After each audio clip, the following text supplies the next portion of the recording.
What's the scariest space fact/mystery in your opinion? A few people have said this, but just the size of space is creepy to me. That far away.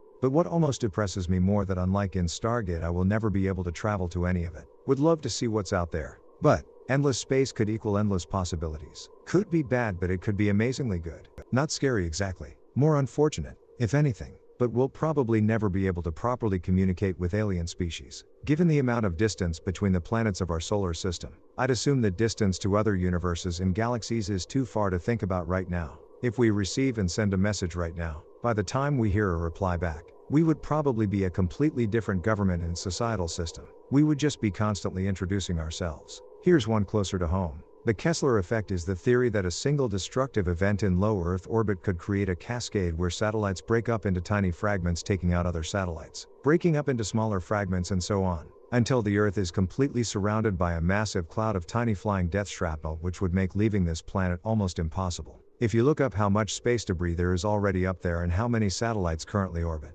plus the continued growth of the commercial space industry, I think about it a lot. You should read Seven Eves. It could get worse. Seven Eves takes it to the extreme. Great book. The concept is also explored on a much smaller scale in Peter F. Hamilton's Fallen Dragon. It's not even one of the main points of the story, but basically a planet purposely creates a Seven Eves-like event using an asteroid, meaning that while they can't leave for thousands of years, no one else will be able to get in either. Moons haunted. Mobile black holes. Ever gone on a road trip and hit a patch where you're just driving for hours and you don't see anything exciting? I've experienced this in Australia, Canada, and USA, all very large countries. Imagine doing that for years, traveling to another planet, only to find out that due to a small rounding error, your ship is 1/100th of a degree off, and you're centuries off course. On the surface of Mars right now is a blur CD. God help us if aliens find that first. Voyager 1 will outlive planet Earth. Edit. Wow. Didn't expect this post would generate so much interest. Couple of clarifications. First, I was referring to Voyager 1, not 2, so fix that. Which is not to say that Voyager 2 won't outlive planet Earth. Second, my source mentions that it is plausible to imagine that Voyager 1 will outlive our planet given how incomprehensibly vast space really is. Gamma ray bursts. We could be hit by one of these with very little warning, and if it was reasonably close, in universal terms anyway, could wipe us out rapidly or cause a ton of damage. Dark matter/dark energy. The fact that about 95% of the universe is made up of matter we can't see or detect is pretty unsettling to think about. Also, while not a fact per se, I'd like to think that perhaps the answer to the Fermi paradox is that there are billions of advanced alien life forms out there, but they are physically unable to reach us due to technological limitations. Perhaps interstellar transport is only theoretical, and any aliens capable of reaching us are unable to do so in an acceptable length of time. Proxima Centauri may take 25 years for unmanned spacecraft to reach us going 20% the speed of light, but perhaps it's impossible to transport actual life at these speeds without dying. So advanced civilizations have realized the futility of trying to contact other species and have simply given up. Rogue planets, planets that do not follow any given orbit. They may have been in an orbit at one time, but now they refuse to play by the rules. They were most likely knocked out of their orbit by another body, and now they are set on doing the same. There's a strangely artistic movie called Melancholia that has such a planet. That part of it is disturbing. I can't accept the fact that there is no end in space, but if there is indeed an end, then what's beyond it? I'm stuck in absurdity. Edit. In the numerous answers I've received, the one that seems to come back the most is the universe is curved. You would end up back where you started. Seems fair enough. Then again, that wouldn't mean there is no limit. On the contrary, that would just mean we are trapped in, or on the surface of, a sphere. But there is still a limit to this sphere. So the question remains, what's beyond it? The Boötes void, an area of space where there should be 50 or so galaxies, compared to other areas of the same size, but there's only about 60. Could just be empty space for some unknown reason. Or it could be an ever-expanding intergalactic empire using Dyson spheres. Also, I think it appears to be growing, but that could just be galaxies moving away from the void. Edit. So it turns out it's 2000 and obviously it's not going to be aliens, but the theory is still cool AF. If the Milky Way had been in the center of the Boötes void, we wouldn't have known there were other galaxies until the 1960s. Greg Aldering, astronomer. The sheer distance between things, it's scary and somewhat depressing. I think everything is terrifying about space, and I fucking love it. But one thing it scares me a lot.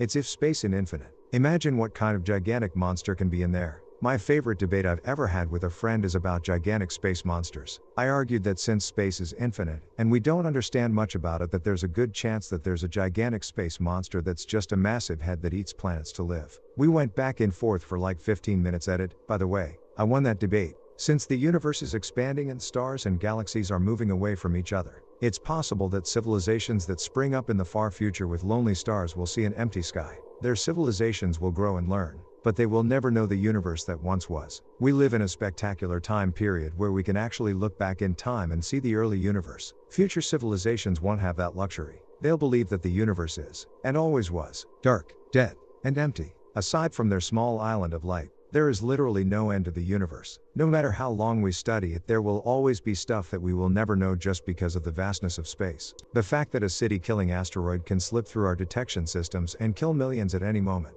The time/gravity relationship. It freaks me out. What was before the Big Bang? I think it is just impossible for a human to comprehend pure nothing or infinity. I myself had a stroke at age 9 due to a ruptured vertebral artery and lost a third of my visual field. I can confirm that it is not black. A good analogy is it is like what you see behind your head. On the other hand, infinity is so large that if you spent your whole life writing a 1 then zeros on paper, that insane number would still be 0% of infinity. I just think there is no way to fully understand the universe, and there never will be. This is why even ancient societies explain things with gods, because they didn't understand how the reality we live in started, and I don't think we ever will. Astronomer here. There are a lot of things posted here that are not really likely to happen anytime soon or affect your life on Earth much. So, if you want something to worry about, may I introduce you to the Carrington event of 1859. https://n.m.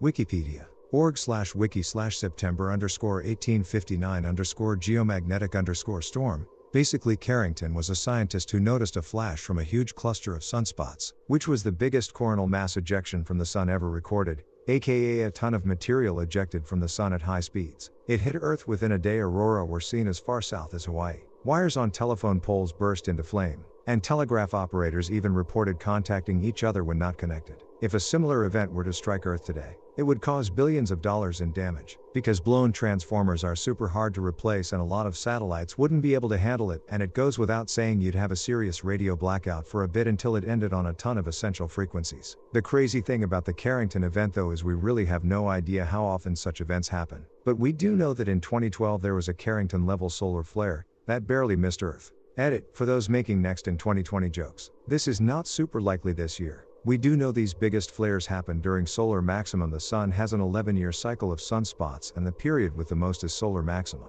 We are just coming out of a minimum, so the next max would be 2025 to 2026 or so. However, we really don't know how common these big flares are. Interestingly, data from other stars shows they seem to be much more common around other stars than our own, with huge implications for life in some cases. Edit 2. Apparently this was on a YouTube channel this week coincidentally. You don't need to be the 100th person chiming in to mention it. The Great Attractor is kinda ominous. There's an exoplanet with wind that's many times the speed of sound, and that rains glass. Another exoplanet that has spent time inside its star. There's a sort of fear that we aren't alone in the universe. Chances are anything we meet won't have remotely similar emotional spectrums that we have. Then there's the horrifying notion that we are alone in that infinite blackness. That we're just a fluke of chemistry that will probably never happen again. Edit, more people have died on Earth than have died on the sun. Spook. The fact that an asteroid could come at any time. And even though we have the technology to tell us that an asteroid is about to impact Earth, what can we really do about it? Nothing. We can do nothing. We can just sit here, with the media stations telling us what will happen, telling our friends and loved ones goodbye, praying, etc. It sucks. Why do we have the technology that tells us our inevitable doom is days, or even moments, away, but no technology to possibly stop it? Edit, words. I feel like we'd figure something out real quick if we had at least a week. Yeah, it could end up just being throw a bunch of rockets at it until all the impacts change its course. But that's still worth a try. There could be life, but not in the way we think. Like a virus that our immune system simply can't take and we can't cure or make a vaccine for. This was actually thought of before. When the crew from Apollo 11 came back from the moon, they were quarantined for 3 weeks just in case they did have some kind of space virus. Thankfully there were none of these during the Apollo 11 mission. The quarantine was so terrible. The astronauts found ants and insects inside the room that have entered through the many holes it had. It's bigger than anyone could ever hope to comprehend. It scares me how insignificant we are. We can all just die out and the universe wouldn't care. Yet we keep arguing if it's bad to have sex with a person with the same testicles or different skin color, like life matters on it. Heat death. That one keeps me up at night. There is a section of ocean where the closest help at any time is 250-ish miles straight up. On the ISS.